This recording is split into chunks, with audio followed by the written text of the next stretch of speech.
नमस्कार दोस्तों, आपका मेरे YouTube चैनल में स्वागत है। आज मैं आपको तिल चौथ की कहानी सुनाने जा रही हूँ। अगर आपको ये कहानी पसंद आए तो कमेंट बॉक्स में भगवान गणेश की जय अवश्य लिखिए। साथ ही अगर आपने अभी तक मेरे चैनल को सब्सक्राइब नहीं किया तो सब्सक्राइब कर लीजिए और बेल आइकॉन पर क्लिक जरूर कीजिए, जिससे हमारे वीडियो के नोटिफिकेशन आपको मिलते रहें। अब सुनिए तिल चौथ की ये कहानी। एक शहर में एक देवरानी और जेठानी रहती थी। देवरानी गरीब थी और जेठानी बहुत अमीर थी। देवरानी गणेश जी की भक्त थी। देवरानी का पति जंगल से लकड़ी काटकर बेचता था और अक्सर बीमार रहता था। देवरानी जेठानी के घर का सारा काम करती और बदले में जेठानी बचा हुआ खाना, पुराने कपड़े आदि उसको दे देती थी। इसी से देवरानी का परिवार चलता था। माह के महीने में देवरानी ने तिल चौथ का व्रत किया। 5 रुपए का तिल व गुड़ लाकर तिल कुट्टा बनाया। पूजा करके तिल चौथ की कहानी सुनी। तिल कुट्टा छीके में रख दिया और उसने सोचा कि चांद निकलने के बाद, उसे अर्घ देने के बाद ही वह कुछ खाएगी तथा वह यह सब काम खत्म करके अपनी जेठानी के यहाँ काम करने चली गई। खाना बनाकर उसने जेठानी के बच्चों को खाना खाने को कहा तो बच्चे बोले कि जब हमारी माँ खाएगी तभी हम खाना खाएंगे। फिर देवरानी अपने जेठ जी के पास गई और जेठ जी से बोली कि खाना खा लो। तब जेठ जी ने कहा, मैं अकेले खाना नहीं खाऊंगा, मैं सबके साथ खाना खाऊंगा। किसी ने भी खाना नहीं खाया। तब जेठानी ने अपनी देवरानी से कहा कि आज तो किसी ने भी खाना नहीं खाया तो मैं तुम्हें कैसे दे दूं? तुम सुबह आना और बचा हुआ खाना ले जाना। देवरानी उदास हो गई और उदास मन से वह अपने घर आ गई।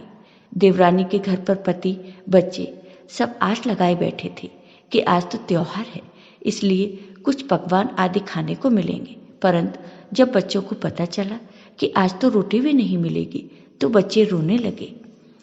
उसके पति को भी बहुत गुस्सा आया। वह कहने लगा, सारा दिन काम करके भी तो रोटी नहीं ला सकती तो काम क्यों करती हो? पति ने गुस्से में आकर पत्नी को कपड़े धोने से मारा। धोना हाथ से छूट गया तो पाटे से मारा। वह बेचारी गणेश जी को याद करती हुई रोते रोते पानी पीकर सो गई। उस दिन गणेश जी देवरानी के सपने में आए और कहने लगे, धोबने मारी पाटे मारी, सो रही है या जाग रही है? वह बोली, कुछ सो रही हूँ, कुछ जाग रही हूँ। तब गणेश जी बोले, भूख लगी है, कुछ खाने को दे दो। देवरानी बोली, क्या दूं? मेरे घर में तो अन्न का एक दाना भी नहीं है। जेठानी बचा कुचा खाना दे देती थी, पर आज तो वो भी नहीं मिला। पूजा का बचा हुआ तिलकुटा छीके में पड़ा है, वही खा लो। गणेश जी ने तिलकुटा खाया और बाद में कहने लगी, धोबने मारी पाटे मारी, निपटाई लगी है, कहाँ निपटूं? वह बोली, कहीं भी निपट लो, जहां आपकी इच्छा हो। फिर गणेश जी बोले, अब कहाँ पहुंचूं? तब देवरानी को गुस्सा आया और वह कहने लगी, कब से तंग करे जा रहे हो, मेरे सर पर पहुंच लो। और कहाँ पहुंचोगे? सुबह जब देवरानी उठी तो वह देखकर हैरान रह गई कि पूरा घर हीरे मोतियों से जगमगा रहा था। सिर पर जहां गणेश जी पोंछनी कर गए थे वहां हीरे के टीके और बिंदी जगमगा रहे थे। उस दिन देवरानी जेठानी के यहाँ काम करने नहीं गई। जेठानी ने कुछ देर तो इंतजार किया, फिर अपने बच्चों को देवरानी को बुलाने के लिए भेज दिया। जेठानी ने सोचा कल खाना नहीं दिया था, इसलिए शायद देवरानी बुरा मान गई। बच्चे बुलाने गए और बोले, चाची चलो, माँ ने बुलाया है, सारा काम पड़ा है। दुनिया में चाहे कोई मौका चूके या न चूके, पर देवरानी जेठानी आपस में कहने का मौका नहीं छोड़ती। देवरानी ने कहा, बेटा बहुत दिन तेरी माँ के यहाँ काम कर लिया, अब तुम अपनी माँ से कहो कि वो मेरे यहाँ काम कर जाए। बच्चों ने घर जाकर माँ को बताया कि चाची का तो पूरा घर हीरे मोतियों से जगमगा रहा है। जेठानी दौड़ती हुई देवरानी के पास आई और पूछा, ये सब कैसे हुआ? देवरानी ने उसके साथ जो भी हुआ वह सब अपनी जेठानी को बता दिया। घर लौटकर जेठानी ने कुछ सोचा और अपने पति से कहने लगी, आप मुझे धोबने और पाटे से मारो। उसका पति बोला कि भली मानस, मैंने तो कभी तुम पर हाथ नहीं उठाया, मैं तुम्हें धूपने और पाटे से कैसे मार सकता हूँ। वह नहीं मानी और जिद करने लगी। मजबूरन पति को उसे मारना पड़ा। मार खाने के बाद उसने ढेर सारा घी डालकर चूरमा बनाया और छीके में रख दिया। रात को चौथ विनायक जी उसके भी सपने में आए और कहने लगे, भूख लगी है, क्या खाऊं। जेठानी ने कहा, हे गणेश जी महाराज, मेरी देवरानी के यहाँ तो आपने सूखा चुटकी भर तिलकुटा खाया था। मैंने तो घी का चूरमा बनाकर आपके लिए छीके में रखा है। फल और मेवे भी रखे हैं, जो चाहे खा लो।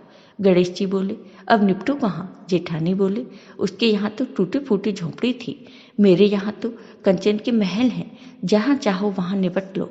फिर गणेश जी ने पूछा, अब पहुँचू कहाँ। तो जेठानी ने कहा, मेरे माथे से पहुँच दो।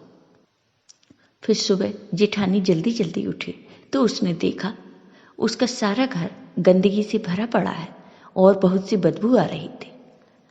वो बहुत गुस्सा होती है और कहती है, हे गणेश जी महाराज, आप मुझसे नाराज हैं और मेरी देवरानी से खुश, आपने ये क्यों किया।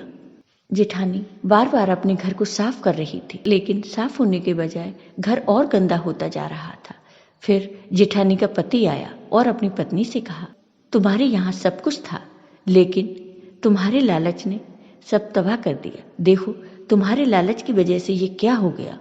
जेठानी को भी अपनी गलती का एहसास हुआ। उसने गणेश जी से प्रार्थना की, हे गणेश जी, मुझे माफ कर दो। उसकी प्रार्थना सुनकर गणेश जी ने अपनी लीला समेट ली और जेठानी को इस प्रकार गणेश जी ने सबक सिखाया। तो हे गणेश भगवान, जैसे आपने देवरानी पर अपनी कृपा की, वैसे ही अपने सभी भक्तों पर अपनी कृपा सदा बनाए रखना। जय हो गणेश भगवान की। आपको ये वीडियो पसंद आया हो तो कमेंट बॉक्स में कमेंट करके जरूर बताइए। साथ ही मेरे वीडियो को ज़्यादा से ज़्यादा शेयर करिए। धन्यवाद।